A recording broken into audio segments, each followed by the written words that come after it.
Buenas, buenas, buenas. Bienvenidos una vez más a Derecho a Fondo. Los vamos a estar acompañando durante la próxima hora. Mi nombre es Gastón Zumlevisi. Junto a Julieta Tobal vamos a estar conversando de qué hoy, Juli. ¿Cómo estás, Juli? Hola, muy bien, muy bien. Bueno, hoy tenemos variado, hay muchas cosas para hablar hoy.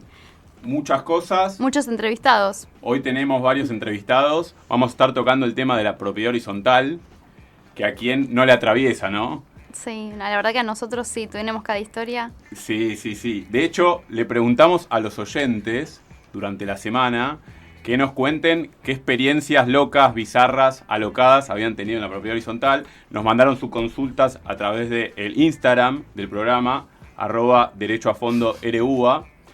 Y bueno, ¿sabés lo que nos dijeron, Juli? Un montón de cosas. Un montón. Hubo muchas quejas con respecto a los ruidos molestos, que es algo típico, que vamos a estar conversando con el especialista en propiedad horizontal. Bueno, que tiraban cosas de los patios, eso, toda clase de objetos, te digo que ya está para el supermercado. Pero hay algunas muy locas. Acá una oyente puso La guerra del aroma, así lo tituló. Dice que una vecina rociaba con perfume en los pasillos porque olían humedad y el vecino de enfrente era alérgico. Y empezó a dejarle carteles pasivo-agresivo. Y terminaron comunicándose por post-it. No sé qué es esto de pasivo-agresivo. Y la verdad es que es como comentarios raros, extraños, porque por un lado seguramente debía ser medio violento en algún punto, y por el otro lado con cariño, dejándole como mensajitos, ¿no? Intimidantes, amenazantes, no lo sé. Es un tema, ¿no? Porque uno comparte lo sonoro y también se ve que hay olores que se comparten. Sí, en el ascensor. Y uno se entera que come el vecino, ¿no? Existen esas cuestiones. Y mirá, ni hablar de las mascotas, eso también comentaron mucho. y los ladridos de las mascotas, los pelos, sí. Han llegado preguntas de mascotas. Bueno, también acá llegó, estas son las más insólitas, ¿no? Hay muchas que llegaron que son recurrentes. Un vecino que tomaba sol en el balcón como Dios lo trajo al mundo. Y la administración tuvo que enviarle una carta muy diplomática, así que se ve que intervino alguna embajada. No sé, imagino yo. Lo dudo mucho. Igual encontrarte en la terraza con un vecino desnudo y complicado, la verdad. No creo que a nadie le gustaría. Y acá no aclara si es frente, contra frente, pero bueno. No sé qué es peor. No sé qué es peor, tal cual. Y esta sí es bastante más recurrente. A ver. Dice que el Zoom nunca estaba libre. Dice que un vecino se convirtió en el ocupa del salón de usos múltiples, lo reservaba todos los fines de semana, con distintas excusas. Cumpleaños del perro, torneo de truco, ensayo de su banda de rock. Y bueno, obviamente que la administración tuvo que intervenir ahí porque... Y sí, pero hay que aplicar las reglas. Es el reglamento previamente pactado, ¿no? Tal cual. Bueno, más allá de este momento jocoso, hoy es un programa en el cual vamos a aprender muchísimo sobre propiedad horizontal. Ya tenemos acá en el piso al especialista. También vamos a estar tocando el tema de la huelga. Sí, por el paro de mañana. Exactamente, para saber más y profundizar sobre ese tema. Agradecemos, como siempre, en la operación a Jorge Gómez, en la producción a Agustín Boteatós, en la coordinación general a Clara Sirven. Y si te parece, empezamos con Derecho a Fondo.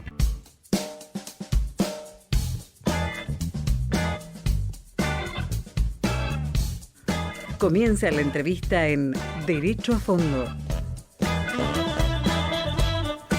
Continuamos en Derecho a Fondo. Ya tenemos sentado acá a Fabián Ramos, quien es subdirector del Instituto del Derecho de la Propiedad Horizontal del Colegio Público de la Abogacía de la Capital Federal. Es especialista en propiedad horizontal. ¿Cómo andás, Fabián? Te saludamos formalmente. Bienvenido. ¿Qué tal? Buenas tardes, muchísimas gracias por la invitación. Bueno, dicen que a las personas se las conoce en los divorcios, en las sucesiones, y también puede ser una reunión de consorcio, en una asamblea. ¿Es tan así? Sí, esencialmente es así, lamentablemente en muchos casos.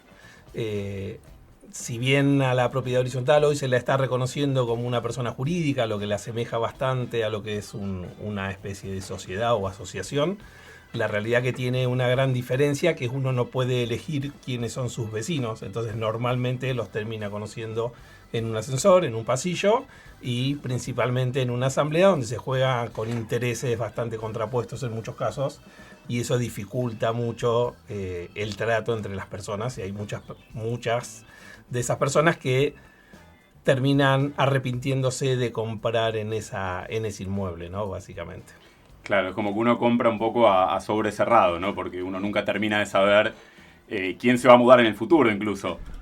Exacto. Yo de hecho muchas veces planteo que así como en las sociedades hay algo que se llama affectio societatis, en materia de propiedad horizontal deberíamos avanzar un poco más en lo que es la affectio consortiatis, que es algo así como tener quien va a comprar el derecho de saber quién va a vivir o quién está viviendo en ese edificio, y a la inversa, que quienes están viviendo puedan saber de antemano quién va a comprar una determinada unidad funcional, porque en lo sucesivo y seguramente por varios años va a ser su vecino. Por supuesto.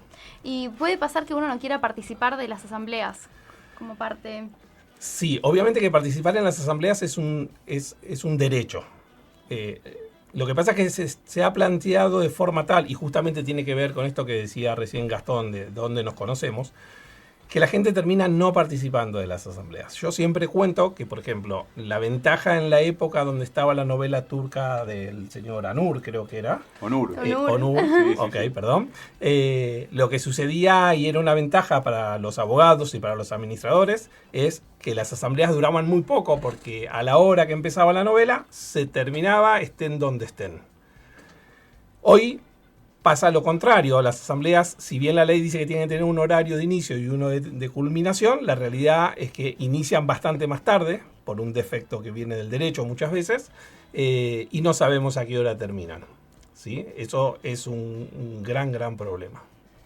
Bueno, no sé, Fabián, si jugás al tenis, pero te vamos a pimponear ahora porque tenemos preguntas de todo tipo que también nos estuvieron mandando los oyentes. Y arrancamos, si te parece, con el tema fachadas. Balcones, sí. Fachadas. ¿Se puede modificar la fachada? Sí, no. Cerramiento, sí. Toldo. A ver, la fachada no se puede modificar por regla general, ¿sí? Hay un gran tema con la fachada que es el mantenimiento del edificio.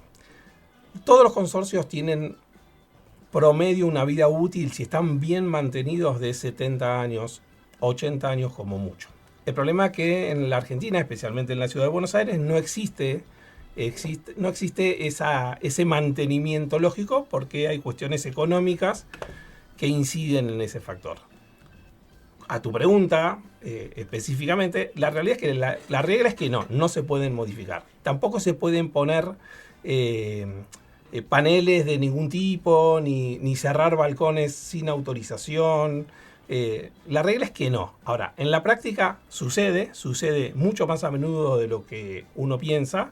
A veces hay balcones que son interiores y se terminan modificando. Y la realidad es que termina primando un principio de la realidad que indica que una vez que está hecho, si no genera perjuicio y está bien construido lo que se hizo, prácticamente ningún juez ordena la remoción de la nueva estructura y queda así eternamente. Y muchas veces pasa que cuando uno compra, lo compra con el balcón cerrado, con un cerramiento, y la realidad es que después el resto de los propietarios o el administrador le terminan indicando que lo tienen que sacar, y ahí viene toda una disputa judicial que normalmente termina en la nada. Claro, o sea, una cosa sería si la obra, digamos, ilegal o está en proceso, y otra cosa sería si ya está terminada. Correcto. En términos prácticos, por lo menos. Correcto. El tema es que, como somos muy argentinos y tenemos bastante viveza en ese sentido, la mayoría de esas obras, porque son menores, se terminan haciendo de un viernes al mediodía y el domingo están terminadas. Entonces, cuando un lunes los abogados concurrimos a un juzgado a hacer algún tipo de presentación, la obra está terminada. Y si vamos a hacer la denuncia en el gobierno de la Ciudad de Buenos Aires, la realidad es que hasta que se pone en marcha el procedimiento, terminó la obra también. Con lo cual, volvemos al mismo punto. Hay otra pregunta que nos mandaron respecto a las multas. Interesante tema acá. Porque se estaba debatiendo en varias reuniones de consorcio que querían aplicar ciertas multas para gente que usaba el gimnasio, por ejemplo, fuera de hora. Había una hora establecida y los que utilizaban fuera de ese horario decían, bueno, no corresponde, debería aplicarse algún tipo de multa o sanción. Bien, en la Ciudad de Buenos Aires los administradores no pueden cobrar multa. Por regla general no se puede cobrar multa. Un poco se da lo que les decía en el punto anterior. Los consorcios terminan votando en las asambleas que se apliquen multas. Los administradores normalmente lo que hacen es aplican esas multas, las pasan a expensas, entonces cuando el propietario hace el pago, imputan primero la multa y después a lo que serían las expensas. Es una maniobra un poco reñida con lo legal, porque hay una cuestión de imputaciones, un poco que los voy a estar aburriendo con ese punto en particular, pero lo cierto es que técnicamente no se puede hacer esa aplicación de multa. Un error que normalmente se comete es que se aplica la multa ante la verificación de la infracción y no se le da tampoco derecho a defenderse al presunto infractor, ¿sí? Y esto hace que si lo judicializan, obviamente los jueces decretan la nulidad de esa multa. Sí, aparte hay una cuestión de que el administrador actuaría como una suerte de juez y parte, ¿no? Exacto. En realidad ni siquiera habría proceso porque la impone directamente. O sea, constata la infracción, que muchas veces es porque alguien le dijo que un vecino ocupó o hizo ruido o lo que fuera, y automáticamente genera la multa. Un error garrafal. En provincia de Buenos Aires, en los barrios cerrados, en todos los complejos, sí existe ese procedimiento y es válido. En Ciudad de Buenos Aires, legalmente no. En la práctica existe. No se puede. Hablaste de las liquidaciones, Fabián. Generalmente me atrevo a decir que el grueso de los copropietarios, o muchas veces son inquilinos quienes pagan las expensas, no suelen leer los rubros que contiene la liquidación. En este sentido, si uno detecta que hay algo mal en la liquidación, por ejemplo, la multa que hablabas recién, o hay alguna imputación o algún rubro que no correspondería, ¿qué derecho o qué posibilidades tiene quien va a pagar esa expensa de defenderse ante eso? A ver, las expensas a todos nos llegan mensualmente, ¿sí? Y la liquidación de expensas técnicamente consiente a los 30 días de haber sido recibida. Un gran error que cometemos prácticamente todos los que vivimos en propiedad horizontal es que no leemos las expensas como vos decís. Ni tampoco controlamos la documentación que debería venir junto con las expensas a través de un código QR para verificar si lo que está plasmado en la liquidación de expensas sea realmente lo que sucedió. Entonces muchas veces se da en la práctica que aparecen facturas que ya fueron pagadas hace un par de periodos atrás y aparecen liquidadas nuevamente. A veces el administrador va a decir que fue un error, otras veces fue un error realmente y otras veces suele ser una vivada de algunos personajes que no ejercen la administración como corresponde. ¿Y qué medidas se pueden tomar en ese caso? En este caso, lo primero que hay que hacer es enviar un mail. Hoy Defensa del Consumidor, que es la autoridad de aplicación para este tipo de controles, lo admite. Es enviar un mail manifestando dónde está el error, impugnando el rubro de que se trate y pidiendo que se modifique. Si el administrador no lo hiciera, cualquier persona podría presentarse mediante la página web del Gobierno de la Ciudad de Buenos Aires y hacer la correspondiente impugnación, y en ese caso se va a abrir una causa disciplinaria contra el administrador. Ok, pero en el mientras tanto, llegó la liquidación. Yo pienso que hay un rubro que no corresponde. Hago la impugnación, ¿pago las expensas o no pago ese rubro que quiero cuestionar? Las expensas hay que pagarlas siempre. Lamentablemente, aun cuando haya un error, la expensa hay que pagarla siempre, no hay opción. Después, en todo caso, tendrá la vía administrativa para discutir si hubo una infracción de parte del administrador y si es un monto sustancial, que esto también es un problema, le queda abierta la vía judicial también para hacer el recupero y la reimputación del dinero que se haya abonado mal. El tema es que cuando vienen las expensas, un rubro mal consignado no está afectando a un propietario, afecta a todos los propietarios, de acuerdo al porcentual que tengan. Entonces muchas veces el monto de esa variación suele ser no tan importante, ¿sí? Bien, recordamos que estamos hablando con Fabián Ramos, especialista en propiedad horizontal. El tema de los gastos y cómo se dividen, esa es una pregunta también muy frecuente, porque, repito, lo que sucede generalmente, llegan las expensas, se pagan y uno no hace un análisis muy profundo. ¿Cómo se reparten los gastos de un consorcio? Bien, los gastos normalmente se van a distribuir en base al porcentual que indica el reglamento de propiedad. En ese reglamento hay una parte, especialmente, normalmente está al principio, donde dice que a cada unidad funcional le corresponde un determinado porcentual. Eso es lo que va a determinar el nivel de participación que va a tener en esos gastos. Un poco la pregunta o la crítica que debería hacérsele a todos los propietarios es: normalmente uno, cuando tiene una cuenta bancaria, lo que hace es va y ve los movimientos, se fija a ver qué es lo que le debitaron, qué es lo que le acreditaron. Sin embargo, en las expensas no lo hacemos. Y eso es un grave error, porque en definitiva es el dinero con el cual estamos cuidando una inversión, que es haber adquirido una unidad funcional, básicamente. Sí, en ese sentido te quería preguntar, porque hay una pregunta de un oyente que, bueno, no sé qué clase de administrador es, pero, digamos, la cuenta a la cual le hace girar no es la cuenta a nombre del consorcio, sino que es una cuenta personal a nombre del administrador. ¿Esto es válido, corresponde, no corresponde? Esto está definitivamente mal, absolutamente ilegal. Debería hacer la denuncia correspondiente en la Dirección de Defensa del Consumidor. Ahora, no tenemos que perder de vista que muchas veces lo que sucede es que ante un cambio de administración, porque no rinde cuentas o porque el administrador saliente no entrega toda la información que tiene que tener, que los bancos normalmente tienen determinados requisitos formales antes de hacer el traspaso de firma. Entonces muchas veces algunos administradores prestan, entre comillas, su cuenta para que se haga la transferencia de las distintas expensas. Esto también es un error, esto no debería pasar, pero no tenemos que olvidarnos que la coyuntura también cuenta en estos casos y tolerarlo por un mes o por 2 meses, si hay debida rendición de cuenta, no debería ser un gran problema. Ahora, si es sistemático que cobren su cuenta, sí es un problema y deberían tomar medidas. A raíz de esto, yo tuve un inconveniente en el edificio por el cual tuvimos que cambiar al administrador y el último mes no se le imputó el pago. O sea, todos habíamos debidamente abonado, habíamos acompañado los comprobantes de pago y al nuevo administrador decía que no le figuraba el que se había abonado. Bien, si los pagos se hacen en la cuenta del consorcio, que es lo que corresponde legalmente, el nuevo administrador, con solo ir al banco y pedir los movimientos de la cuenta, ¿sí?, podría hacer la conciliación bancaria sin ningún tipo de problemas.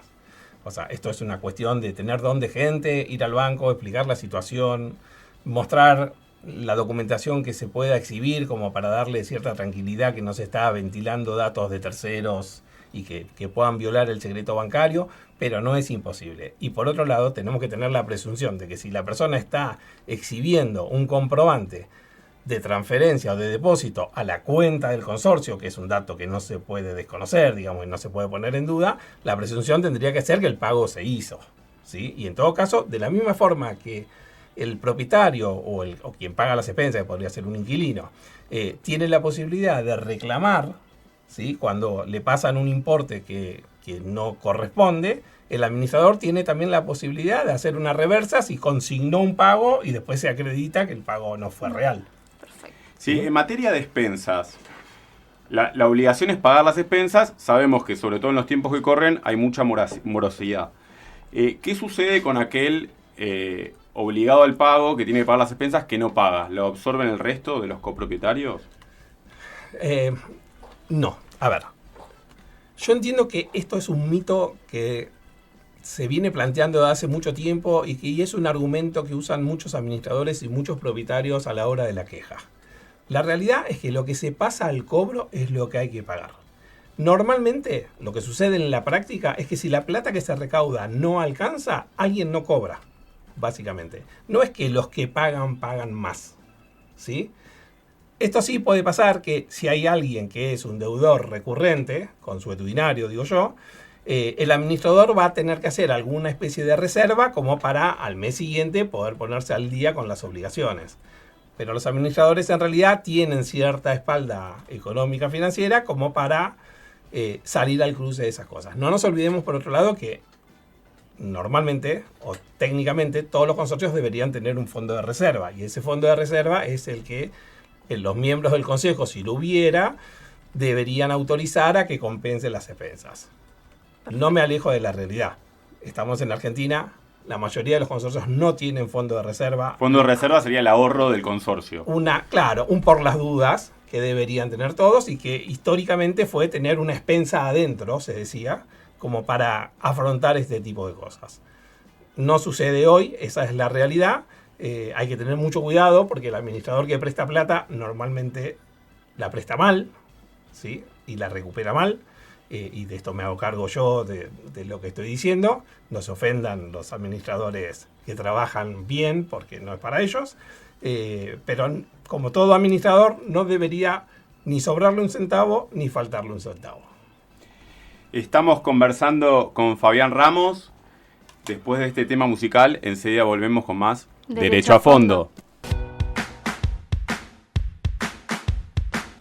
Derecho a Fondo.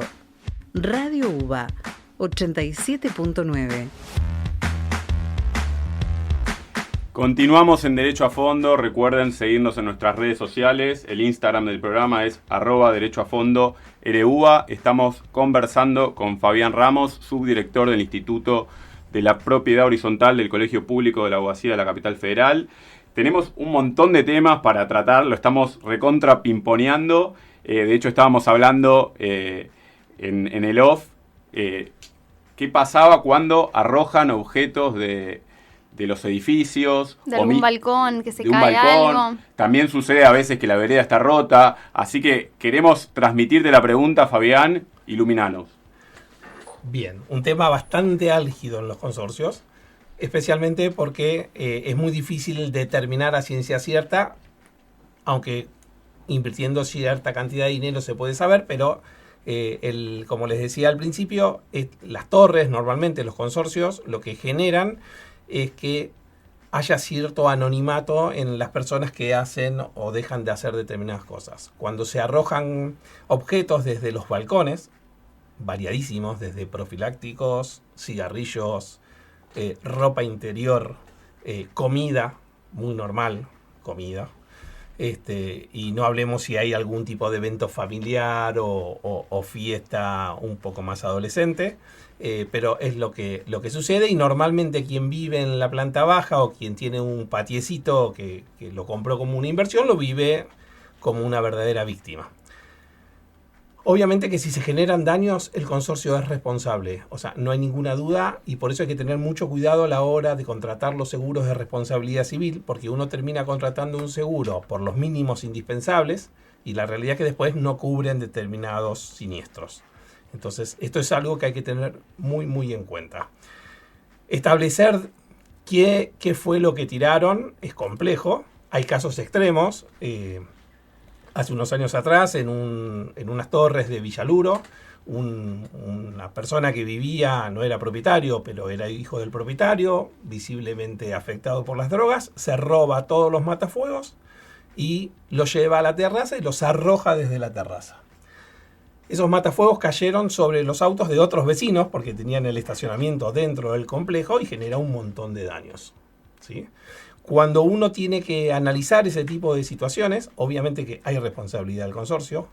Se llegó a un acuerdo con esos propietarios, entre los seguros se pusieron de acuerdo y lo repararon, pero se terminó haciendo un acuerdo con el propietario de la unidad funcional para que este vecino, que no era, como les decía, el propietario, se autoexcluya del complejo. Entonces, porque esto es importante, porque una de las sanciones que hay por incumplir el reglamento es que se puede pedir que esa persona no viva más en el complejo. No es tan simple hacerlo, y si eso se impugnara judicialmente, es de dudoso progreso. Entonces, en este caso lo que se eligió fue hablar con el propietario, como era un familiar, pedirle que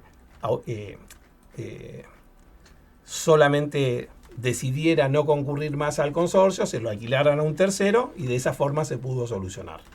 En los objetos menores que se tiran, más chicos, como les decía recién, sea comida o sea pequeños artefactos, la realidad es que es muy difícil establecer la responsabilidad, y jurídicamente, si no sabemos quién fue el autor, es complejo. Pero repito, si hay daño sobre alguna persona o sobre algún bien, el consorcio responde 100%. Ahora, si uno llegara a identificar de qué departamento provienen esos objetos, ¿eso cambia algo o sigue siendo responsable el consorcio? Frente al damnificado va a seguir siendo responsable el consorcio, y el consorcio va a tener que citar, si tiene pruebas suficientes, a la persona que considera que fue la autora. El problema es establecer ese nexo causal que tiene que haber, ¿sí? Porque salvo que tengamos una cámara enfocando a ese balcón y lo podamos verificar, cosa que ha sucedido en algunos consorcios, es muy difícil establecer, porque la caída de ese objeto depende de la fuerza con la cual se ha arrojado. Entonces, saber si fue del tercer piso, del quinto o del séptimo es bastante complejo, sin hacer una pericia, ¿no? Obviamente. Entramos en el terreno de la física. Tal cual. Sí. Bueno, nos vamos por otro lado. Habíamos conversado antes respecto a algún caso de conflicto entre vecinos que se suscitan constantemente, como por ejemplo este que habíamos mencionado, que un vecino tomaba sol completamente desnudo en la terraza del edificio, ¿no? Que comentó Gastón. Y después conflicto respecto a las mascotas, ¿no? Porque a veces suceden que hay mascotas en las cuales pasean por el edificio sin correa, ¿sí? Algunas mascotas que no responden a sus dueños y que tal vez provocan y muerden a otro perro, o que pueden romper algún tipo de objeto dentro del edificio. ¿Y qué medidas podemos tomar frente a esto? ¿Qué es lo que conviene, qué recomendás hacer? A ver, vamos por parte. Primero vamos por el vecino exhibicionista. Sí. ¿Sí? Que por ahí llama un poco la atención. Esto hay que tener en cuenta lo siguiente. Porque normalmente en los consorcios se escucha: yo soy el dueño de la unidad funcional del piso tal y por tanto me tienen que hacer caso y puedo hacer lo que quiero porque soy el dueño. La realidad, y en esto voy a citar al doctor Aguad porque lo he aprendido de él, lo que adquirimos cuando vivimos en propiedad horizontal es un cubo de aire. Básicamente es eso. Y no nos da más derechos que los que tiene cualquier otro propietario que conviva en la misma torre. Ejercer ese tipo de conductas como tomar sol desnudo, básicamente, lo que hace es que deba ser considerado como un abuso de derecho y existen mecanismos que los tiene que poner en ejecución el administrador para llamarlo al orden y exigirle no solamente el cumplimiento de las normas de convivencia, sino también las penalidades que puedan llegar a haber, que no son multas, ¿sí? Pero en muchos casos pueden ser, si seguimos el procedimiento que corresponde, el no uso de algunos sectores comunes del edificio. ¿Correcto? Respecto de las mascotas, también es un gran tema. Les explico por qué. Ustedes van a ver que la Constitución Nacional se ha modificado, que las leyes locales se modifican y que obviamente el derecho siempre está en movimiento. Me imagino que acá en este tipo de audición se debe haber hablado mucho. Sin embargo, los reglamentos no. Para modificar un reglamento se necesita, si no el 100%, el 75% de los propietarios, con esa doble mayoría de cantidad de propietarios y de porcentuales. Esto dificulta mucho esas modificaciones que hay que hacer. El tema es que muchos de los reglamentos fueron hechos hace 10, 15, 20, hasta 50 años atrás. Y no preveían determinadas cosas. Hoy las mascotas son seres sintientes. Antes había consorcios que las prohibían directamente. Hoy uno de los problemas principales que tenemos, además, es que hay perros de gran porte o fuerte mordida que pueden lastimar a otros perros o a otras mascotas. También tenemos el problema con los paseadores de perros, porque los dueños, ¿qué hacen? Contratan paseadores de perros y el paseador de perros entra al complejo y retira 3 o 4 perros que pasea por los sectores comunes, por los pasillos, por el ascensor, etc. Obviamente hay mucha gente que pone el grito en el cielo por cuestiones de seguridad, porque nadie sabe quién es el paseador de perro y muchas veces se estigmatizan. Y eso genera conflicto. Como no puedo modificar el reglamento, que se terminan haciendo protocolos internos de dudosa validez, no solamente de dudosa validez por cómo se terminan aprobando, sino de dudosa validez temporal, porque tengan en cuenta que en los consorcios normalmente cada 5 o 10 años se produce una renovación muy importante de propietarios, ¿sí? Y no tenemos que perder de vista que los inquilinos hoy por hoy, por la Ley de Defensa del Consumidor, también tienen derechos. ¿Qué derechos tienen los inquilinos? Mira, para mí sigue siendo todavía un punto a establecer hasta dónde tienen derecho y cuáles derechos tienen. La realidad es que de acuerdo a la Ley de Defensa del Consumidor, son consumidores, pagan las expensas, con lo cual deberían tener los mismos derechos o casi los mismos derechos que los propietarios. ¿Pueden participar de una asamblea? Hoy técnicamente no. ¿Sí? Ahora, ¿está mal dejarlos participar con vos? Yo creo que no. Son los que pagan. Hace el sentido común, son los que viven ahí. Y la realidad sí. Sí, se genera mucho conflicto con los inquilinos en materia de expensas, ¿no? Ordinarias, extraordinarias. Eso siempre es un conflicto porque a veces también los propietarios no saben qué corresponde y qué no, porque están un poco alejados de la vida consorcial. A ver, me parece que la idea que tiene que quedarnos a todos, porque para lo demás deberían consultar realmente a un abogado especialista en propiedad horizontal, que me parece que sería lo lógico, o a un administrador con experiencia que también los pueda orientar, pero la regla es que todas las expensas son ordinarias, salvo las que sean fijadas en asamblea como extraordinarias. Esa es la regla general, ¿sí? Normalmente el problema entre ordinarias y extraordinarias se está generando por el lado de si las pagan los inquilinos o no. Y ahí volvemos al tema de defensa del consumidor. Y ahí se aplica el criterio anterior, de que si son expensas que se recaudan para cuestiones estructurales y que van a ir más allá del normal desenvolvimiento del edificio, deberían ser extraordinarias. En la práctica, como los que van a las asambleas son los propietarios deciden que sean extraordinarias las menos y ordinarias la mayoría para que la paguen los inquilinos. Esta es una realidad. Sí. Bien, recordamos que estamos hablando con Fabián Ramos, especialista en propiedad horizontal. Y podemos hablar un poco sobre las facultades que tiene el administrador. Sé que es bastante amplio, pero bueno, tal vez algunas especificaciones que nos quieras dar respecto a esto. Bueno. A ver, en el instituto tenemos un abogado que es administrador también, con el cual suelo discutir bastante, en muy buenos términos, pero realmente dice algo que tiene razón. Si uno lee el Código Civil y Comercial o lee la Ley 941, la realidad es que el administrador solamente tiene obligaciones. Solamente él identifica la cantidad de verbos que la 941 identifica, y la realidad es que solamente tiene obligaciones. ¿Cuál sería su derecho? Cobrar los honorarios por la gestión. Lógico de cualquier mandato. O sea, no hay mucho para explicar. Entonces, a veces, cuando hablamos de un mal administrador o un buen administrador, tenemos que tener en cuenta también el contexto, ¿sí? Cuando en un edificio vemos, nosotros desde lo jurídico, que en un año cambiaron 2 o 3 administradores, o en los últimos 5 años cambiaron 2 o 3 administradores, la pregunta que nos hacemos es si realmente el problema es el administrador.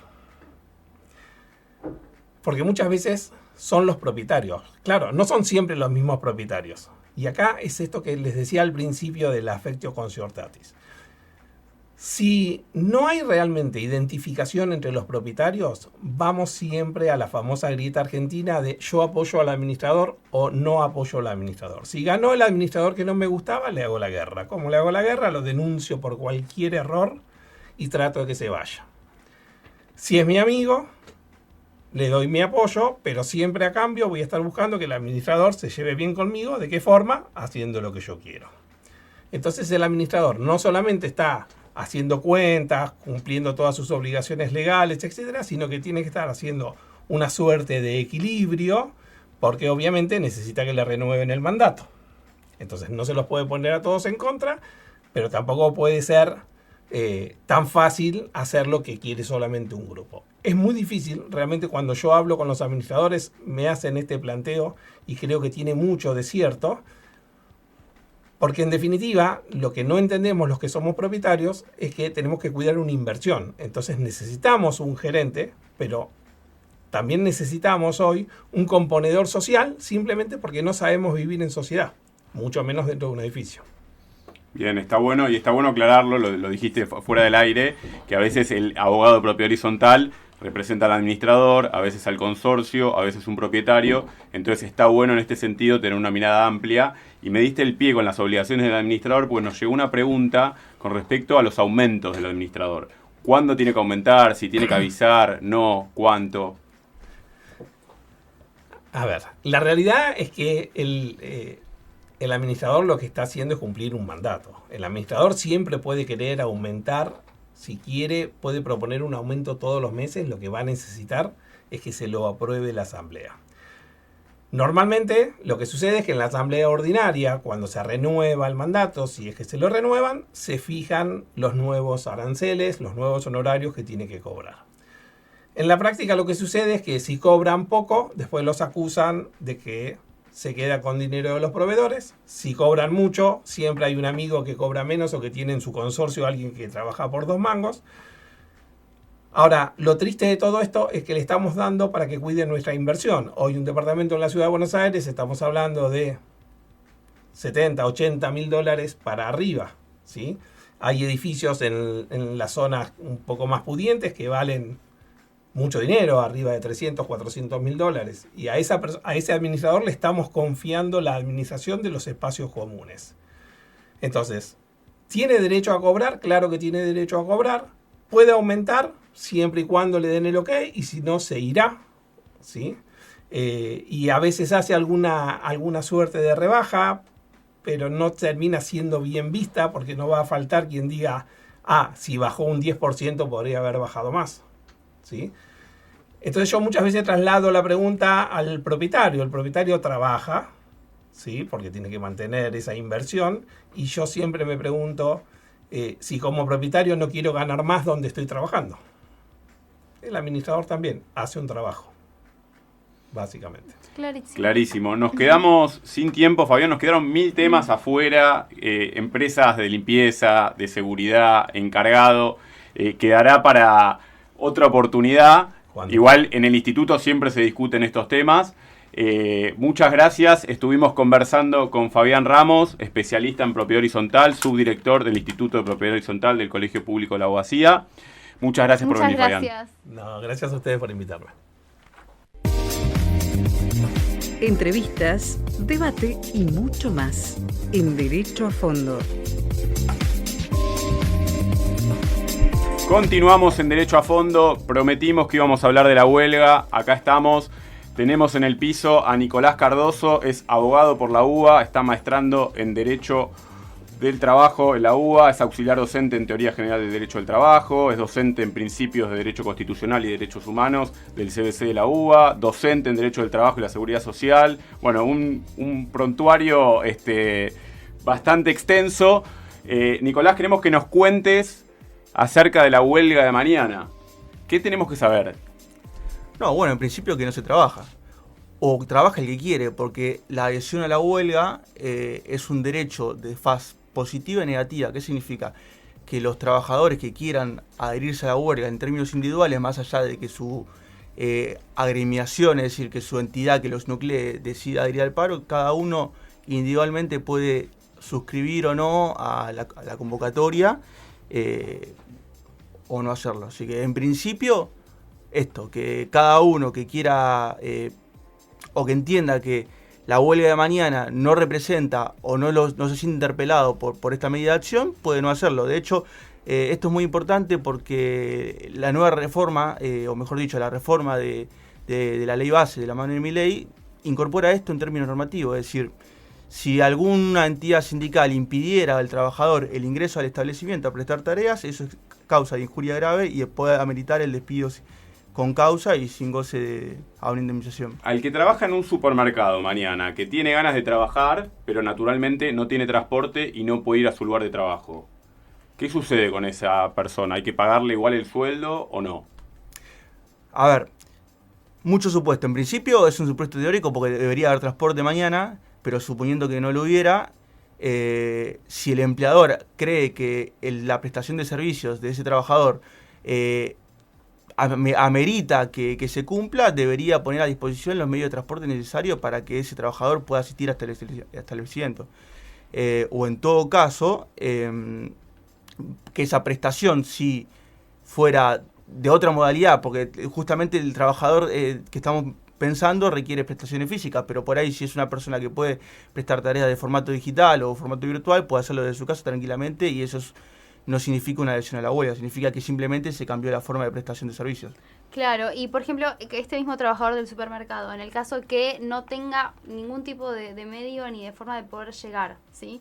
Puede avisarle previamente a su empleador: la verdad es que no tengo forma de poder acceder ni de llegar a mi trabajo, para a efectos de que no le descuenten el día, ¿no? Que creo que eso es fundamental en este caso del trabajador. En el bolsillo del día a día, a fin de mes es lo que cuenta.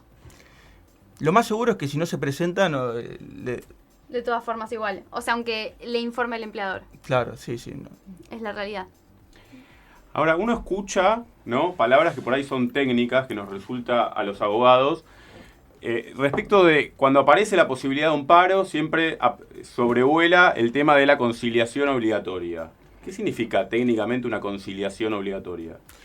Bueno, es un tiempo de paz, es un tiempo de enfriamiento de ese conflicto. Pensemos a la huelga como el estadio de un conflicto que llegó a un punto donde las partes no se pudieron poner de acuerdo de forma previa. Es decir, hay una puja de intereses donde ambas partes piden algo, peticionan algo, pero que a medida de que fueron tramitando ese conflicto no pudieron llegar a un consenso, ya sea a un pacto que se exprese en un convenio colectivo o en otra forma. Bueno, la huelga es el último estadio de ese conflicto.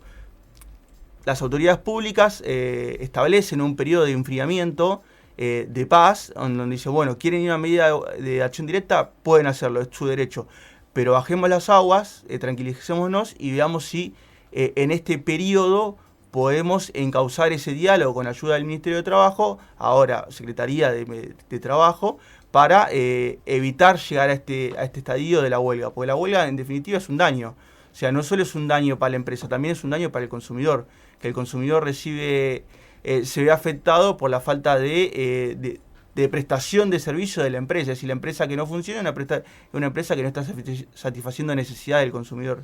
O sea, la conciliación obligatoria sería, en términos bélicos, un alto al fuego, digamos. Podríamos decirlo. Pero ahora, ¿el gobierno tiene la posibilidad de impedir que se haga ese paro? No, lo que puede pedir es este periodo de paz, donde dicen, bueno, mientras estamos en tratativa de conciliación obligatoria, no se puede llevar adelante ningún tipo de medida de acción directa, pero vencido este plazo, las partes son libres de hacer efectiva la convocatoria de huelga. O sea, es un periodo de gracia en el cual no hay paro de actividades, digamos. Y después de eso, si no llegara a un conflicto, ahí sí... No hay paro de actividades y no hay cualquier tipo de acción directa, que puede haber miles de... ¿Qué sería una acción directa? Vamos a ver, es muy difícil no tiene un contorno conceptual, porque no solamente una medida de acción directa es la extensión de tareas, sino puede ser la sobreproducción de tareas, es decir, produzco más porque eso le genera un daño al empleador. ¿Por qué? Porque tiene que aumentar su gasto en stock.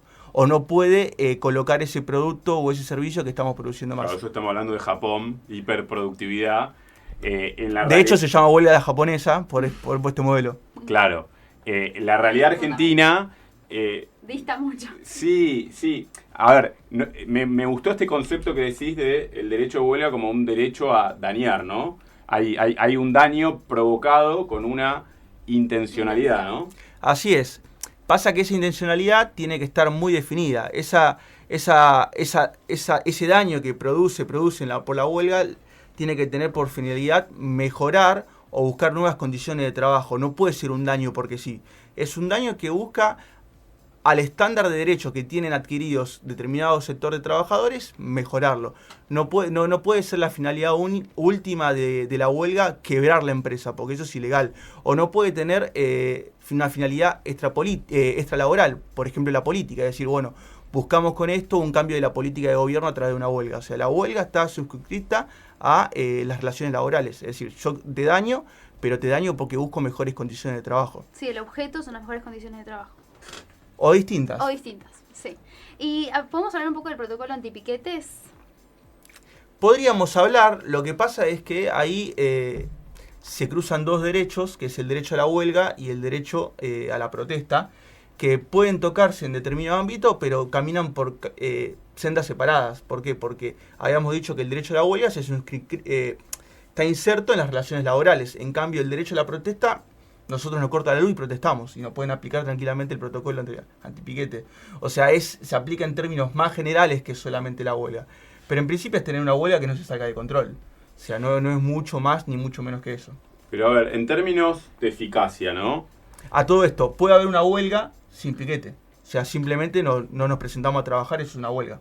No hace falta marchar activamente. No va de la mano. Y no entraría ahí Podríamos hacer una huelga dentro del establecimiento, es decir... Vamos a trabajar y hacemos una huelga a brazos caídos. ¿Qué significa? No prestamos tareas. Directamente no prestamos tareas, claro. Estando en establecimiento. Claro. En términos de lo que es la Argentina, el paro general es algo que no nos sorprende, digamos.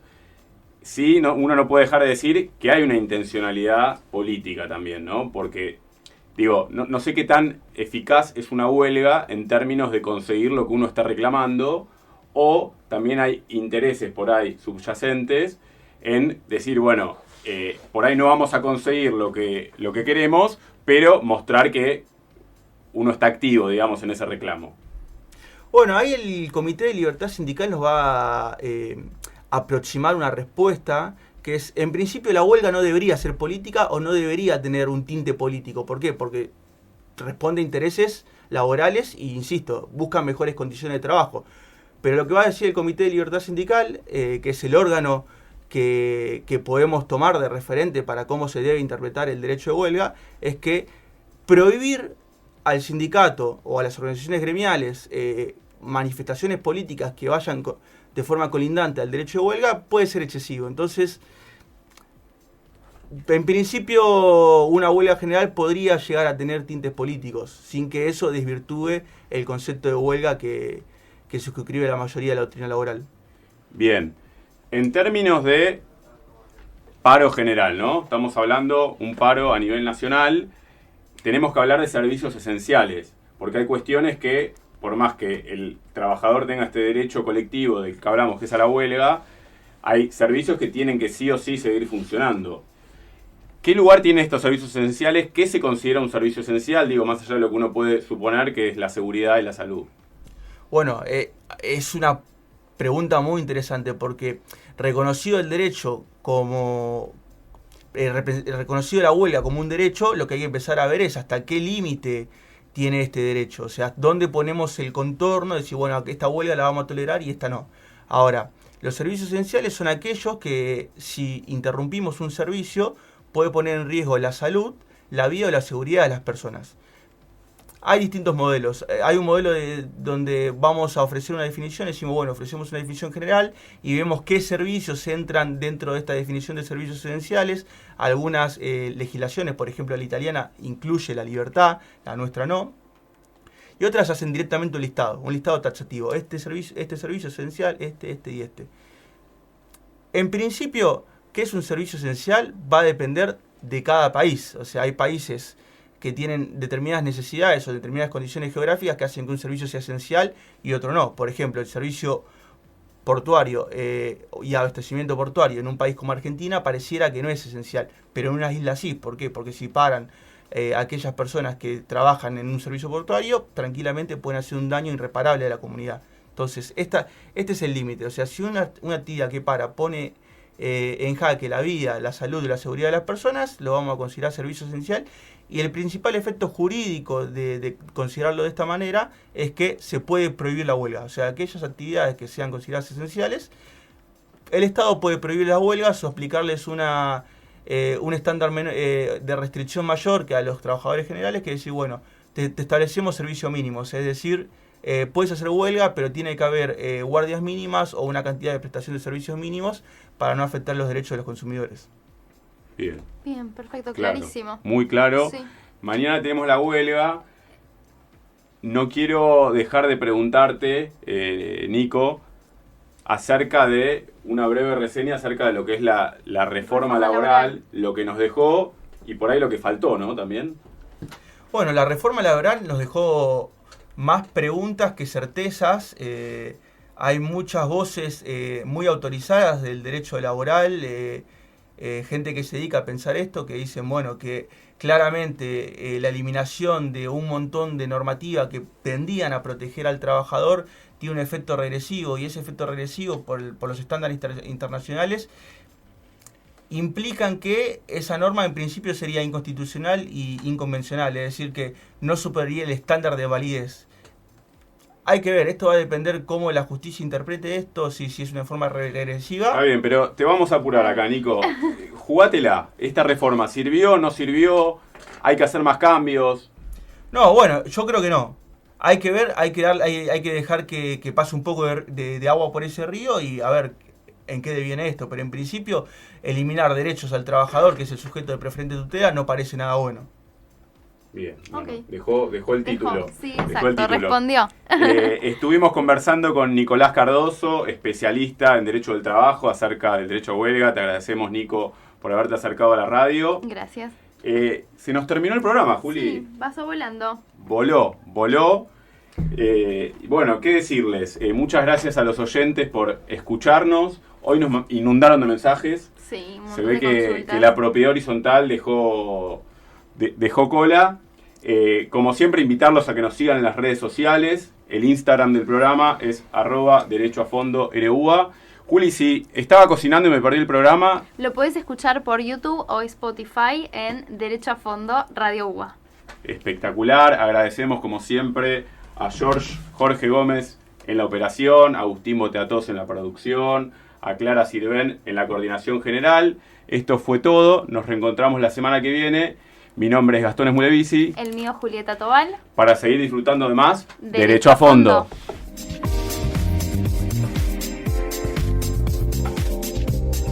Derecho a Fondo por Radio UBA.